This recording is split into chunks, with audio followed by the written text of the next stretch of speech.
भगवत गीता के पहले अध्याय में अर्जुन कहते हैं कि मैं कुरुक्षेत्र के युद्ध में भाग लेने में सक्षम नहीं हूँ। भले ही मैं हारी हुई लड़ाई जीत जाऊं, अगर मैं हारी हुई लड़ाई हार जाता हूँ तो अगर मैं युद्ध जीतता हूँ तो मैं क्यों लड़ूं?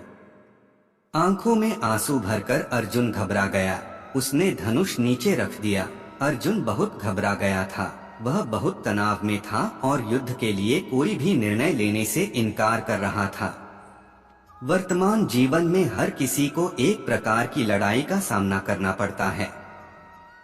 डॉक्टरों की अपनी लड़ाई है, वकील की अपनी लड़ाई है, छात्रों की अपनी लड़ाई है, हर पेशे और हर किसी की अपनी लड़ाई है। तुम्हें और मुझे भी अपनी जिंदगी की लड़ाई लड़नी है। यदि हम अनिर्णायक हैं और यदि हमने लक्ष्य हासिल नहीं किया है तो यह वास्तव में बहुत निराशाजनक है। काम की शुरुआत का पता नहीं चलता, काम की योजना नहीं बन जाती, काम का पता नहीं चलता, काम करने का पता नहीं चलता, काम करने का पता नहीं चलता, काम जारी रहने का भी पता नहीं चलता, तो काम क्या है कर रहा है? काम को खत्म करना ही काम करना कहलाता है। अपना कार्य संपन्न करना ही मुख्य कार्य है। आलसी लोग आलस्य को ही अपना भाग्य मान लेते हैं। भगवत गीता में दैनिक जीवन में आलसी लोगों के बारे में संकेत दिए गए हैं। जब इच्छा उच्च स्तर पर बढ़ जाती है तो वह नीरसता, अंधकार, अज्ञान, तमोगुण तत्व का रूप ले लेती है, जिसे मोह या प्रेम मोह कहा जाता है। इसी आकर्षण के कारण लोग अधिक से अधिक सोना पसंद करते हैं। जो अधिक सोता है उसे गहरी नींद नहीं आती। गहरी नींद न आने के कारण पुरुष आलस्य में आ जाते हैं और अधिक सपने देखते हैं। जड़ता या सुस्त लोगों का अधिक समय आलस्य और सपनों में बर्बाद होता है। सुस्त बीमार लोगों में जड़ता और नीरसता की अवस्था में आनंद की भावना अधिक होती है। इसलिए यह प्रसिद्ध हो गया है कि नींद से सुख मिलता है। जब नीरसता और अंधकार, तमोगुण अधिक बढ़ जाते हैं तो लोगों की आजीविका वृद्धि अधिक हो जाती है। फिर पुरुष सारा समय आलस्य में बर्बाद कर देते हैं।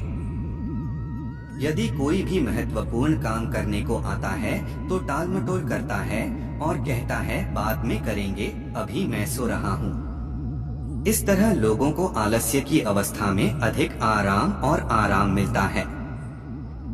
हर समय आलस्य में रहने के कारण उसकी इंद्रियां और विवेक शिथिल होते चले जाते हैं।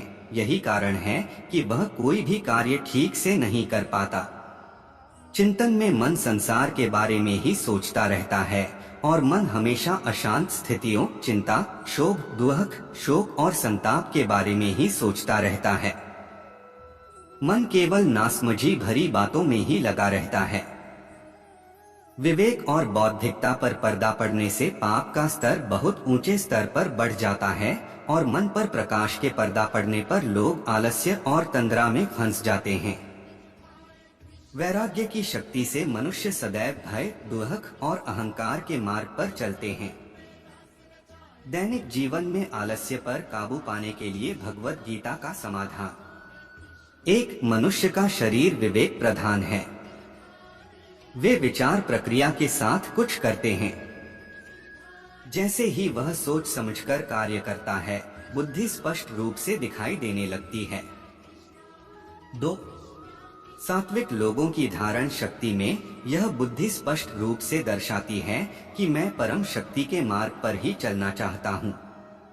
3, स्थूल शरीर में स्थूल क्रिया की प्रधानता होती है, सूक्ष्म शरीर में चिंतन की प्रधानता होती है और कारण शरीर में स्थिरता की प्रधानता होती है।